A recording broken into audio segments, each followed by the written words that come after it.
17 दिन की बच्ची का ऑपरेशन सिर्फ 17 दिन की बच्ची का नहीं होता, उसका पूरा ख़ानदान उसके साथ होता है। उसका एक हाथ, एक टांग और कुछ पेट के हिस्से, हम इसको कहते हैं फीटस इन फीटो या बच्चे के अंदर बच्चा।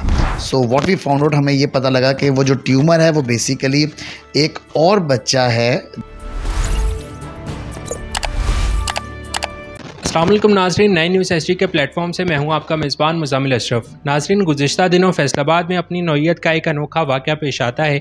25 दिन की नौज़ायदा बच्ची के पेट में एक और बच्चे की पैदाइश का इंकशाफ होता है, जिसके बाद वालिदैन बच्ची को डॉक्टर्स के पास लेकर आते हैं और फैसलाबाद के होनहार डॉक्टर्स अपनी सारी मेहनत को ब्रुए कार लाकर उस बच्चे का कामयाब ऑपरेशन करते हैं। ये सारी कहानी क्या है, हमारे साथ डॉक्टर हमजा साहब मौजूद हैं, आइए इनसे जानते हैं। अस्सलाम वालेकुम सर, कैसे हैं आप? वालेकुम अस्सलाम रहमतुल्लाहि व बरकातुहू। जी अल्हम्दुलिल्लाह, अल्लाह का शुक्र, आप सुनाए ठीक हैं? अल्हम्दुलिल्लाह। सर, सबसे पहले ये बताइए कि ये एक अनोखा वाक़या कैसे पेश आता है और आपको इसकी इत्तला कैसे मिलती है?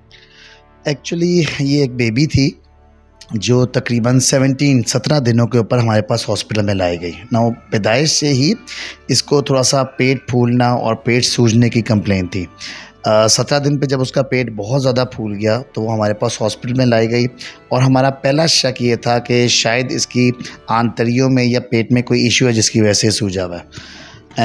हमने उसको फिर एडमिट किया और जब इनिशियल उसकी टेस्ट रिपोर्ट इन्वेस्टिगेशंस कराई गई, सो हमें ये पता लगा कि इसके पेट में कोई किसी किस्म की कोई एडिशनल मैस, एडिशनल एक चीज़ है जो बाकी चीज़ों पे कंप्रेशन डाल रहा है ना। हमारा पहला शक ऐसी सूरत हाल में सबसे पहले कुछ ट्यूमर्स, कुछ कैंसर्स हैं पैदाइश के, उन पे जाता है।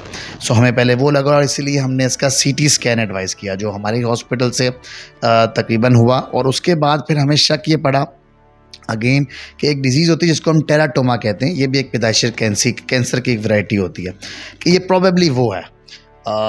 डेफिनेटली हर ट्यूमर का एक इलाज ये है कि उसको निकाला जाए। सो हमने उसकी तैयारी करके उसको जब ऑपरेशन में ले जाके उसको ओपन अप किया, so what we found out, हमें ये पता लगा कि वो जो ट्यूमर है वो बेसिकली एक और बच्चा है जो उसमें पूरी तरीके से सेपरेट नहीं हो पाया ना। हम इसको कहते हैं फीटस इन फीटो या बच्चे के अंदर बच्चा। एक्चुअली ये ऐसा नहीं होता कि प्रॉपर बच्चा बनाओ, ये जिनको हम ट्विंस बच्चे कहते हैं, ये होता ये है कि जो ट्विंस बच्चे जब इनिशियली बनते हैं तो वो आपस में एक ही होते हैं और फिर लेटर ऑन स्टेजेस पे वो सेपरेट हो जाते हैं।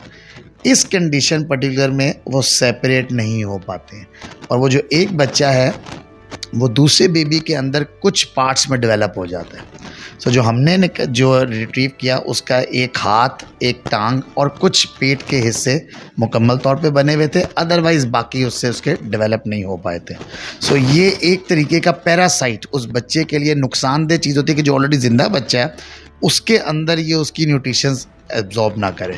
सो फिर उसको कंप्लीट पूरे तरीके से निकालना जाता है। वो हमने प्रॉपर तरीके से निकाला और बच्ची अल्हम्दुलिल्लाह पोस्ट ऑपरेटिवली ऑपरेशन के बाद हमारे पास 5 दिन रही और 5वें दिन फिर अल्हम्दुलिल्लाह दूध पी के हमने उसको डिस्चार्ज किया। पेरेंट्स भी बहुत खुश थे और डेफिनेटली हम भी बहुत खुश थे क्योंकि it's a very rare disease. इसका जो इंसिडेंस है वो तकरीबन 10 लाख बच्चों में 1 से 2 है और उसमें भी इसमें बहुत कुछ ये आ जाता है कि ऐसे बच्चे क्या सरवाइव करें, पैदाइश के बाद आगे जाएं और फिर इतना हो कि वो आप तक पहुंच जाएं और फिर सर्जरी सह करके आगे भी चले जाएं। So it was very good thing कि वो एक तो टाइमली हमारे पास प्रॉपर सेटअप पे आ गई और डायग्नोज हो गया और फिर सर्जरी के बाद अच्छी बात ये कि वो जो उसमें से जो उसका अनयूज्ड बेबी था, जो उसका मोनोजाइगोटिक ट्विन था, वो क्योंकि रिमूव हो गया तो ये अपनी लाइफ आराम से आगे गुजार सकती है। सही है, माशाल्लाह। सर, मैं अप्रिशिएट भी करूँगा फैसलाबाद के डॉक्टर्स को।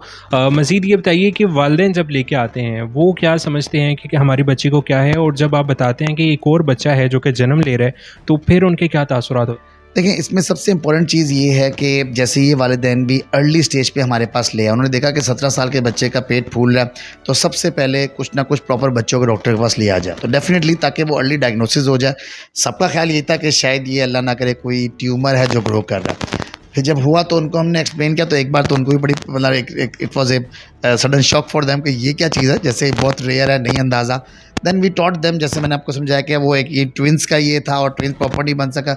जब उनको पूरी चीज़ समझ आई सो दे वर हैप्पी कि कम से कम वो जो डेंजरस चीज़ थी हमने रिमूव कर दी। और इसकी अच्छी बात ये कि once it is completely removed, जो बेबी बाकी है वो अपनी नॉर्मल ज़िंदगी, आने वाली फर्टिलिटी के लिहाज से, आगे लिहाज से अपनी ज़िंदगी बढ़ाने के लिए नॉर्मल रह सकती है। सही है, मैं यही पूछने वाला था कि आगे जाके शादी के मसाइल जब आते हैं तो उनमें तो कोई मसला नहीं बनता। नहीं, ये क्योंकि बेबी थी, ये female girl, she was a female girl. और अच्छी बात ये थी कि इसकी जो अंडादानी और जो इसके आज़ाद थे वो सारे ठीक थे। सो इंशाल्लाह अल्लाह चाहेगा तो ये she will have a very normal like every life, जैसे हम लोग अपनी नॉर्मल ज़िंदगी गुजारी और एक अच्छा कंट्री के लिए सिटीज़न बन रहे हैं। So I hope she will be a very good citizen for the country. इंशाल्लाह सर। मुझे ये बताइए कि 17 दिन की जो बच्ची है उसका जब ऑपरेट करना है तो वो कितना टफ होता है डॉक्टर्स के लिए? It's a very difficult job. 17 दिन की बच्ची का ऑपरेशन सिर्फ 17 दिन की बच्ची का नहीं होता, उसका पूरा ख़ानदान उसके साथ होता है। बिकॉज बड़े में आसानी ये है कि आपने बड़े को समझाया, उसका सर्जरी हुई, उसी का बोझ है ना। आप समझ सकते हैं कि अगर 17 दिन की बच्ची है, उसके माँ बाप, उसके बहन भाई, उसके चाचा ताया मामा सब उसके साथ लगे होते हैं कि यार छोटी बच्ची है। तो एक तो इटसेल्फ सर्जरी, हर चीज़ छोटी है, हर चीज़ कॉम्पैक्ट, और आपके पास गलती का चांस बहुत थोड़ा है। थोड़ा सा भी आप आगे पीछे हो तो they are important structures, plus emotional value बहुत ज़्यादा है। लेकिन अगेन इसमें फिर खुशी भी उतनी ज़्यादा है, जब एक बच्चा बचता है और अच्छा जाता है तो वही सारा ख़ानदान खुश होता है और आपके लिए दुआएं भी देता है। सो दैट्स व्हाट एक हमें एक बूस्ट देता है कि हम और बच्चों के लिए मदद कर सकें। सही है सर। मुझे ये बताइए कि इस तरह का जो केस है ये फैसलाबाद में या वैसे ओवरऑल वर्ल्ड की तारीख में कभी कहीं दोहराया गया है? फैसलाबाद में तो खैर कभी भी नहीं हुआ। पाकिस्तान में इसके 2 से 3, एक कराची में, एक लाहौर में भी इंसिडेंसेस हैं जिसके अंदर फीटस एंड फीटो रिमूव हुआ है। जैसे मैंने बताया कि तकरीबन 10 लाख में ये 2 से 3 इंसिडेंसेस होते हैं। सो केस रिपोर्ट्स यस पुरानी भी हैं, उसमें हर फील्ड में डिफरेंट है कि किस में क्या है, किसी में पार्ट है। जैसे हमारे वाले में एक पूरा हाथ था, एक पाँव था, कुछ पेट था। सो फैसलाबाद में अभी पहली दफ़ा ही ये फीटस एंड फीटो का प्रॉपर तरीके से एक्सीजन और कंप्लीट फॉलोअप है। सही है सर। जैसे कि ये तो 17 दिन में ही पता लग गया कि वो एक बच्चे के अंदर भी कोई बच्चा जन्म ले रहा है। अगर ऐसा हो कि ऐसा भी हो सकता है कि बड़ी उम्र तक जाने के बाद भी पता ना चले और फिर एक ख़ास उम्र तक पहुंचने के बाद पता चला हो? नहीं, असल में फीटस एंड फीटो अगर अर्ली एज पे डायग्नोज हो जाए और ट्रीट हो जाए तब तो ठीक है।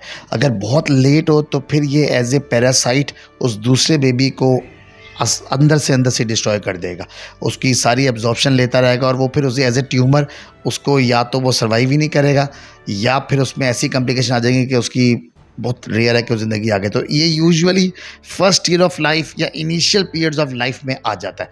बहुत ज़्यादा हो 4-5 साल, उसमें you have to do it. अगर ना हो तो फिर उसके बड़े डेंजरस इफेक्ट्स आ जाते हैं। तो एडल्ट लाइफहुड में ये नहीं आएगा, लेकिन अर्ली लाइफहुड में, और इसका सक्सेस भी तब है जब ये बड़ी अर्ली आ जाए। अगर पहले महीने में आ जाए सबसे बेस्ट है।